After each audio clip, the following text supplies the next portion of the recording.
If you go diving into Texas history, you will find that there are two Alamos.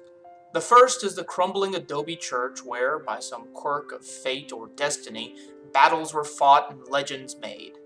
The second is the shrine to Texas independence, surrounded and dwarfed by the skyscrapers of downtown San Antonio, where the last moments and movements of heroes are etched in bronze and sculpted in stone. One is the Alamo of historical memory, schoolyard imagination, and Hollywood films, the fortress in the Behar countryside armed with cannon encircled by adobe walls. The other is the Alamo of the modern day, shrunken down to a size that belies its status in Texas history, finally, for the first time since it was built, serving as a kind of church for the worship of larger-than-life legends and heroes. In the spring of 2015, I set out for San Antonio to reconcile, if I could, the two competing visions of the Alamo, the adobe and the bronze. The last time I was in San Antonio, I was a student, going to college and working at a restaurant on San Antonio's Riverwalk. Begun as a flood control measure and expanded into a tourist attraction, the Riverwalk is the city's effort to tame the San Antonio River throughout the downtown area. Today, the walkways are lined in restaurants, bars, and attractions, seeing tourists and walking traffic almost continuously since the first stage of the Riverwalk project was completed in 1946. After my short walk down Memory Lane, or more appropriately, Memory River, I took a flight of stairs up to street level and found myself in Alamo Plaza, the heart of downtown, surrounded by tall hotels and government buildings, and in the middle of this urban sprawl, my destination, the Alamo.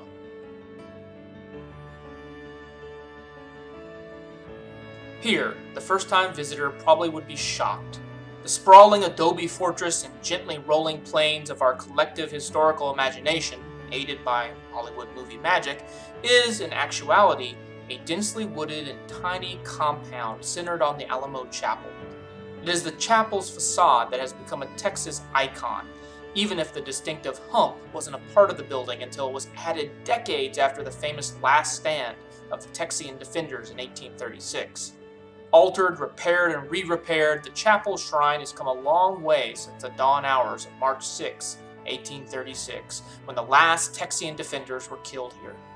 Here we see the bronze. Bronze plaques tell us where legend suggests Davy Crockett fell, swinging his rifle Old Betsy, and where Alamo Commander William Travis drew a line in the sand and asked the men who would stay in the fortress and die with him to cross over it. But we can discern hints of that other Alamo. Look closely at the chapel's facade, and you will see that it has been covered in etchings and other graffiti, much of it almost 200 years old. Were those that scratched their names into these walls defenders, missionaries, troopers, businessmen, Mexican, American, or even Confederate soldiers, tourists?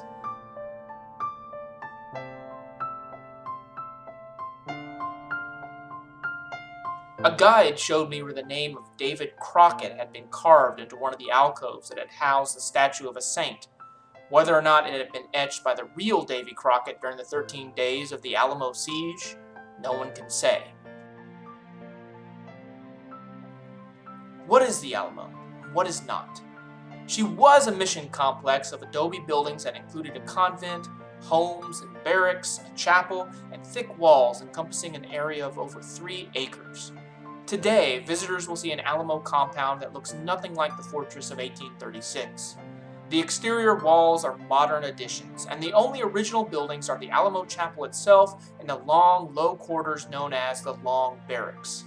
During the 1836 battle, Texians fell back to the Long Barracks as their positions of last defense, where they died in fierce hand-to-hand, room-to-room fighting. Interestingly enough, most of the Battle of the Alamo took place away from the Alamo compound itself. Across the street from the Alamo Chapel, most visitors will simply walk past the odd, almost abstract monuments that mark the former ruins of the western walls of the Alamo Fortress.